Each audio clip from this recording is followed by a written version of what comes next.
అందరికీ నమస్కారం అండి. ఆ గణపతి యొక్క దయ వల్ల నేను సత్యనారాయణ స్వామి యొక్క వ్రత కథలు 9 కథల్ని తీసుకురావటం జరిగింది. అయితే లోకములో 9 కథలు మనం ఎక్కడా చెప్పుకోవట్లేదండి. కేవలం 5 కథలు మాత్రమే మనం చెప్పుకుంటున్నాం. 5 కథలు మాత్రమే మనకి లోకములో చెప్పబడినవి. అనగా పూర్వం నుంచి మనకి 5 కథలు మాత్రమే మనం చెప్పుకుంటున్నాం. అయితే చల్లా నరసింహశాస్త్రి గారి యొక్క కల్పమునందు నేను దాన్ని మా నాన్నగారు ఆయన చిన్నతనంలో యొక్క కల్పాన్ని నా గురించి ఆయన దాచిపెట్టడం జరిగింది.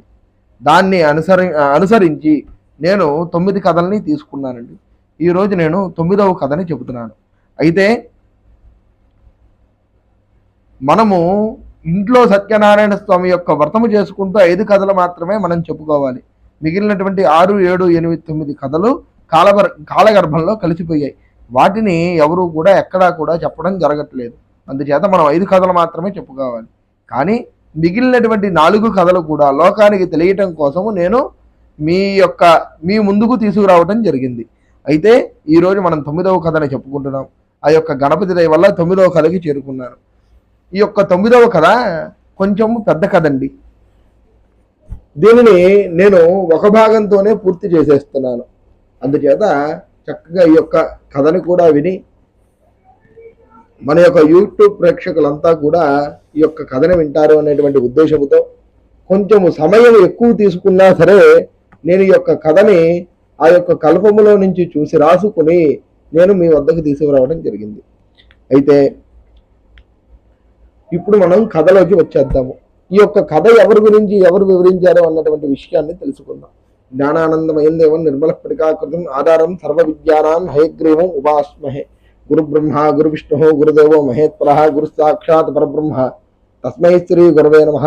సదా శివసమారంభాం శంకరాచార్య మధ్యమాం అస్మదాచార్య పర్యంతాం వందే గురు పరంపరా. అస్మద్గురుచరణారవిందాభ్యాం నమః. హర హర మహాదేవ. ఓం నమో వీరభద్రాయ స్వామినే నమో నమః. ఈరోజు మనం చూసుకుంటే ఓ మునులారా మరి యొక్క కథను చెబుతాను వినండి భక్తి శ్రద్ధలతో అని చెప్పి ఆ యొక్క సూత మహర్షి 9వ కథను మొదలుపెట్టారండి. అలాగే నేను 9వ కథను మొదలుపెట్టాను. సూతుల వారి లాగానే నేను కూడా 9వ కథను తీసుకువచ్చాను. భూలోకమందు సమస్త సంపదలు కలదై సమస్త మంగళములు కలిగినటువంటి అవంతి అనే ఒక పట్టణము ఉన్నదట. ఆ పట్టణములో ఒక పతివ్రత అయినటువంటి స్త్రీ ఉన్నదట. ఆ యొక్క పతివ్రత అయినటువంటి స్త్రీ పేరు కౌముది అను నామము చెంది ప్రసిద్ధ గలదై వెన్నెల వలనే ఆహ్లాద చెయ్యునదై పవిత్రమైన స్వభావము కలిగి దయాముక్తురాలై పతివ్రత అయి ఒకనొక వర్తకుని యొక్క కుమార్తె అయి నిత్యము శివ విష్ణు ఆరాధన తత్పురాలై తల్లిదండ్రులను అలాగే పుత్రులను అన్నాదమ్ములను కూడా లేనిదై ఆ యొక్క పట్టణమందు ఒంటరిగా ఉండి దూషితము గాని పనులు ఆచరింపు సకాలమందు బ్రతుకుతూ ఉండేదట ఈ యొక్క కౌముది అనేటువంటి స్త్రీ. అలాగే ఈ యొక్క స్త్రీ దేనికోసము ఆ యొక్క కాశీపట్టణంలో ఉన్నది మనం ఆ యొక్క కాశీపట్టణం కాదండి, అవంతి అనేటువంటి పట్టణంలో ఉన్నది మనం తెలుసుకుందాం. అయితే పూర్వజన్మ పాపము వల్ల బాల్యమునందే ఆ యొక్క వైధవ్యము కలిగిందట. అత్తామామలు లేనిదై ఉన్నదట. ఏవం స్థితేట త్రపూర్యాన్ సత్యనారాయణ వ్రతం కుర్వంతి కార్యస్మ పుణ్యాత్మ నోమహాదీయ అని చెప్పి చెప్పుకుంటున్నాం. అంటే ఈ ప్రకారముగా పట్టణములో పుణ్యాత్మురాలై పండితుల సత్యనారాయణ స్వామి వ్రతము చెయ్యుచుండగా తాము చెయ్యుట మొదలైనవి జరుగుచుండగా అట్లు జరుగు కాలమందు సత్యదేవుని యొక్క వ్రతము చేసుచున్నారో వారి వారి కోరికలన్నీ కూడాను తీరిపోతూ ఉన్నాయట. ఇలా జరుగుతుండగా ఆ యొక్క పట్టణమందు ఒకనొక బ్రాహ్మణులు ఈ యొక్క చిన్నది కాదు ఆమెకు సత్యదేవుని యొక్క అనుగ్రహముచే శ్రేష్ఠుడైన పుత్రుడు ఒకనాడు కలిగను. ఈ యొక్క ఆ వృత్తాంతమంతా కూడాను విన్ని ఓ వైశ్య పత్ని ఏదైతే ఉన్నదో, ఎవరండి? ఈ కౌముది అనేటువంటి స్త్రీ అట ఎవరైతే ఉన్నదో ఆమెకు కుమారుడు కలుగుతాడు అని ఈ యొక్క బ్రాహ్మణ స్త్రీ చెప్పిందట. అలాగే సర్వసముద్రైనటువంటి సత్యదేవుడు స్వప్నంలో కనిపించి ఈ విధముగా పలికాడట. ఆ స్త్రీ సూర్యోదయముడు కాలమందు లేచి స్వప్నమందు జరిగిన వృత్తాంతమంతా కూడాను తెలుసుకొని ఆశ్చర్యముగా ఉన్నదట. ఈ స్వప్నచర్య నిశ్చయముగా గర్భము కలదు, అట్లు గర్భావతి అయినప్పుడు నాకు గతి ఏమి అని చెప్పి ఆవిడలో ఆవిడే ప్రశ్న వేసుకుందట. ఆ విధముగా సాక్షాత్తు శ్రీహరి వల్ల ఇంత కార్యము కలిగినప్పుడు పరలోకము నుండి భయము లేదు గాని ఇహలోకమందు తప్పక భయము కలుగును. ఇలా వచ్చినచో నన్ను ఎవరైనా ఏమైనా అంటారా అని చెప్పి ఆవిడ భయపడుతూ ఉండగా మళ్ళీ మనకి ఈ విధంగా సత్యనారాయణ స్మృతంలో మరి ఒక శ్లోకాన్ని చెప్పుకుందాం. ఏకాకిని విభర్తాహం సర్వబంధు వివర్జిత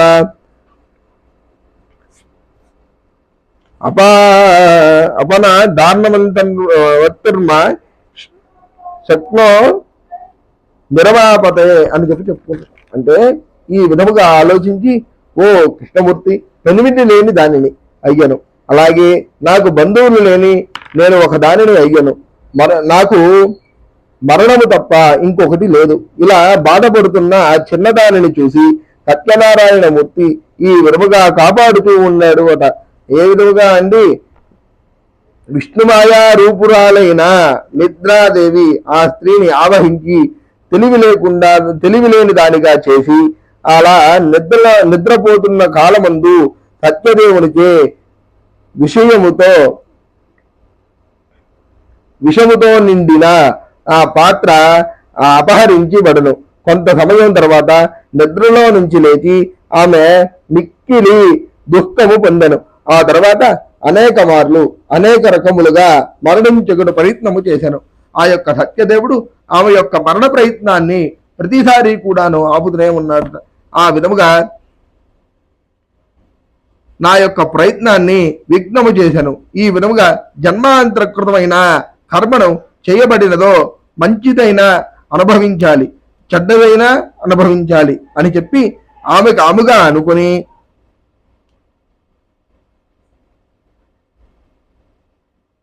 ఆ విధముగా బాధపడుతూ ఉన్నదట. అదే విధముగా ఈ రీతి శాస్త్రములందు ఆలోచించి స్థిరచిత్తురాలి ఉండెను.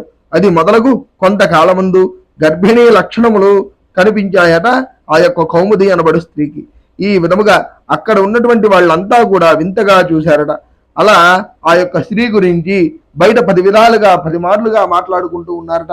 అరే, అసలే భర్త లేనటువంటి స్త్రీ, ఈమెకి గర్భావతి రావటం ఏమిటి, గర్భం ధరించడం ఏమిటి, ఈ స్త్రీ ఎలాంటిదో ఏమిటో అని చెప్పి 10 విధాలుగా లోకముందు అనుకుంటూనే ఉన్నారట. అలాగే ఈ యొక్క కాలమందు కూడా ఇలాగే జనులంతా కూడా అనుకుంటూ ఉన్నారు. అది నేను చెప్పడం శ్రేయస్కరం కాదు, నేను చెప్పట్లేదు. అదే విధముగా అలా ఆ స్త్రీ నవమాసములు కూడాను మోసి సూర్యుడు ప్రకాశము వలె ఎలా అయితే సూర్యుడు ప్రకాశిస్తాడో అదే విధముగా ఆ యొక్క కౌముది యొక్క గర్భము నుంచి ఒక కుమారుడు జన్మించాడట. అంతటి వర్చస్తో ఆయన అల్లారి ముద్దుగా 5 సంవత్సరాలు పెంచుకుంది. 5వ సంవత్సరమున ఒక గురుదేవుల దగ్గరికి వెళ్ళి అక్షరాభ్యాసము చేయించి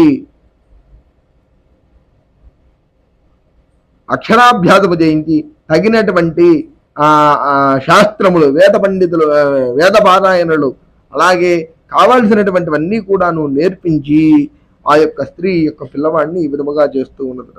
అలాగే ఈ యొక్క స్త్రీకి ఆ పిల్లవాడిని చూసి దైవ ప్రసాదముచే కలిగిన వాడుగా భావించి, ఓ మహానుభావ, నీ యొక్క శక్తిని నేను తెలుసుకోలేకపోయాను నాయనా అని చెప్పి ఆ యొక్క భగవంతుడికి నమస్కారం చేయటం చేసిందట. ఆ విధముగా చూసుకుంటే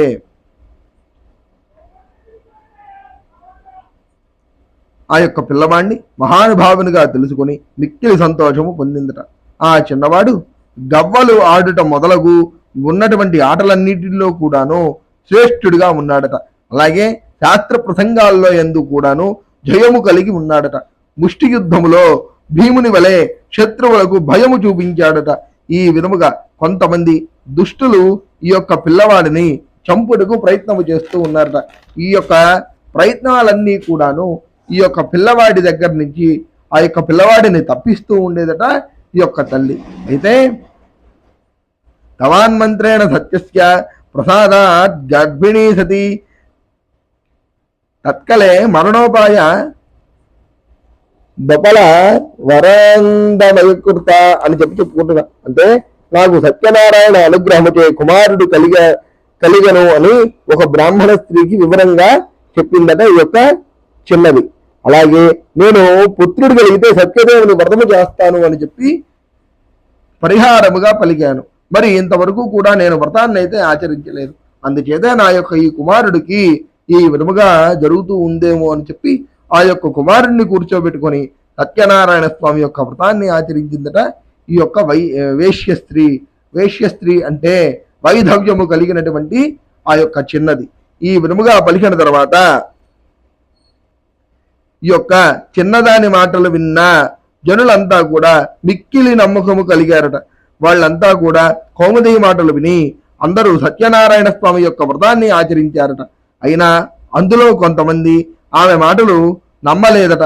ఇలా ఉన్న ఎడల ఆకాశము నుండి ఉరుములు మెరుపులు గాళ్ళు పెద్ద పెద్దగా వచ్చాయట. వచ్చి ఆ తదనంతరము ఆకాశము నుండి ఒక వాక్యము వినిపించిందట. ఏమని అండి, ఆ అమ్మాయి చెప్పినదంతా కూడాను నిజమే, ఇదంతా కూడా సంశయము ఏమీ లేదు, ఈ యొక్క విషయం అందు సందేహం ఏమీ లేదు అని జనులందరికీ కూడా ఆకాశం నుంచి ఆ యొక్క భగవంతుడి యొక్క మాటలు వినిపించాయట. అలా వినిపించగా అక్కడ ఉన్నటువంటి జనులంతా కూడాను ఆశ్చర్యమిగా ఉన్నారట.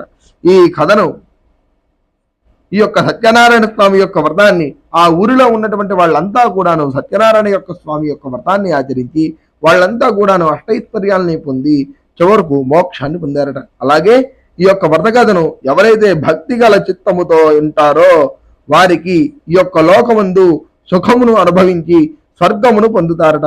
ఈ యొక్క అధ్యాయములు అంటే ఉన్నటువంటి 5 అధ్యాయములు అలాగే 9 అధ్యాయములు ఎవరైతే వింటారో వారికి కష్టాలన్నీ కూడాను తొలగిపోయి పుత్ర సంతానాలు అష్టైశ్వర్యాలు కలిగి సుఖ సంతోషములతో జీవనాన్ని సాగించి చివరకు మోక్షాన్ని పొందుతారట. అయితే మనము ఈ యొక్క 9వ కథలో మనము తెలుసుకోవాల్సినటువంటి నీతి ఒకటి ఉన్నదండి. ఏమిటి అంటే, భర్త లేనటువంటి స్త్రీకి కూడా గర్భిణి రావడం అనేది చాలా విశేషము. అంటే భగవంతుడిని మనం ఎంతైతే నమ్ముతామో భగవంతుడు మన యందు అంతలాగా ఉంటాడు. అలాగే మనం ఈ యొక్క 9వ వరుస కథలో తెలుసుకోవాల్సినటువంటి నీతి ఏమిటంటే, సత్యనారాయణ స్వామి యొక్క వ్రతము చేస్తాను అని చెప్పి మొక్కుకుంటే చాలు మనకి కావాల్సినవన్నీ కూడాను జరిగిపోతాయి. అదే విధముగా నేను ఈ రోజుకి 9 కథల్ని పూర్తి చేశాను. అలాగే మనము ఇంకా ఎవరికైనా సరే ఏ విధముగా అయినా సరే ఎలాంటి వ్రతాలు కావాలి అన్నా కామెంట్ సెక్షన్లో కామెంట్ చేయండి. నేను ఆ యొక్క వ్రతాలను మీకు వివరణ చేస్తాను. ఈ రోజు సత్యనారాయణ స్వామి యొక్క వ్రతము మనకు 5 కథలని మాత్రమే తెలుసు. అలా నేను 9 కథల్ని మీ ముందుకు తీసుకువచ్చాను. అదే విధముగా మీరు ఏ యొక్క వ్రత కథని అడిగినా దాని యొక్క వ్రత కథ వివరణ మీకు తెలియజేస్తాను. ఆ యొక్క వ్రతములను నేను మీకు తెలియజేయడం జరుగుతుంది. అయితే ఇక్కడికి మనము స్వస్తి చెప్పుకుందాము. లోకా సమస్తా సుఖినో భవంతు, సర్వే జనాః సుఖినో భవంతు, స్వస్తి ప్రజాభ్య పరిపాలయంతాం న్యాయేన మార్గేణ మహీం మహీషాః, గోబ్రాహ్మణేభ్య శుభమస్తు నిత్యం, లోకా సమస్త సుఖినో భవంతు. నేను మీకు చెప్పాల్సినటువంటి విషయం మరొకటి ఉంది. ఏమిటండి ఆ విషయం అంటే, లోకంలో ఉన్నటువంటి జనులందరికీ కూడా చెబుతున్నాను, భక్తి శ్రద్ధలతో వినండి. యావండి, మనము యతపూర్వం మొదలు పెట్టుకున్నాం కదా వ్రత కథలు, అవన్నీ కూడా చెప్పుకోవడం జరిగినది. ఈరోజు 4/7/2024 నేను 9వ వ్రత కథను పూర్తి చేశానండి. అదే విధముగా లోకంలో ఉన్నటువంటి వాళ్ళు జనులంతా కూడా సుభిక్షంగా శ్రేష్టముగా ఉండాలి అంటే ఈ యొక్క లోకమందు భగవంతుడి యొక్క కార్యాలు దిగ్విజయంగా చేయటము చాలా మంచిది. ఎవరో చెప్పారు, ఏదో చెందారు, చేశారు, భగవంతుడు మనం ఏది మొక్కినా ఇవ్వట్లేదు అనుకోవడం చాలా తప్పు. దానికి నిదర్శనమే భగవంతుడు మనం మొక్కినటువంటి మొక్కులు ఇస్తాడు అన్నదానికి నిదర్శనమే ఈ యొక్క సత్యనారాయణ స్వామి యొక్క వ్రతము. ఇదైతే తథ్యము, లోకానికి తెలియాలి అనేటువంటి విషయముతోనే నేను తీసుకురావడం జరిగింది. ఇన్ని రోజులు కూడా 1, 2, 3, 4, 5 కథలు కూడా మనకి ఎలా తెలియజేయబడ్డాయి అంటే, 1వ కథలో వ్రతము ఎలా ఆచరించాలి, ఎప్పుడు ఆచరించాలి, వ్రతము చేస్తే వచ్చేటువంటి ఫలితం ఏమిటి అనేటువంటిది తెలుసుకున్నాం. 2వ కథలో కాశీపట్టణం గురించి తెలుసుకున్నాం. కాశీపట్టణంలో బ్రాహ్మడు గొల్లవాడు గురించి తెలుసుకున్నాం. అంటే 2వ కథలో మొట్టమొదటిగా భూలోకములు ఎవరు వ్రతాన్ని ఆచరించారు అన్నటువంటి విషయాన్ని తెలుసుకున్నాం. అలాగే 3వ కథలో 3, 4 కథలో వైశ్యుల గురించి తెలుసుకున్నాం. అంటే వ్రతము చేస్తాను, సంతానము కలిగితే వ్రతము చేస్తానని చెప్పి వ్రతము చేయకపోతే ఎలాంటి కష్టాలు అనుభవిస్తారు అన్నటువంటి విషయాన్ని తెలుసుకున్నాం. 5వ కథలో రాజుగారు ప్రసాదాన్ని విస్మరిస్తే ఏం జరుగుతుంది అనేటువంటి విషయాన్ని తెలుసుకున్నాం. అలాగే 6వ కథలో కూడా ఇలాంటి విషయాలు తెలుసుకున్నాం. ఇలా మనము 5 కథలకి 5 విధాలుగా మనకి చెప్పబడి ఉన్నాయి.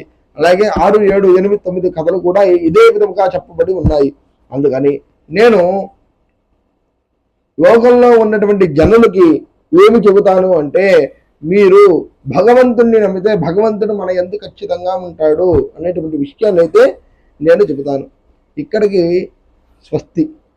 చక్కగా ఈ యొక్క వ్రత కథలన్నీ కూడా విని, అలాగే మీ యొక్క గృహమునందు కూడా ప్రతి పౌర్ణమి నాడు సత్యనారాయణ స్వామి యొక్క వ్రతాన్ని ఆచరించి ఇహలోకంబులో కానీ పరలోకంబులో కానీ మీరు అష్టైశ్వర్య ప్రాప్తిని పొంది చివరకు ఆ యొక్క వైకుంఠ ద్వారాన్ని తగిలి స్వర్గానికి వెళ్ళాలి అని చెప్పి నేను మీ అందరికీ కూడాను సెలవు తీసుకుంటున్నాను. స్వస్తి.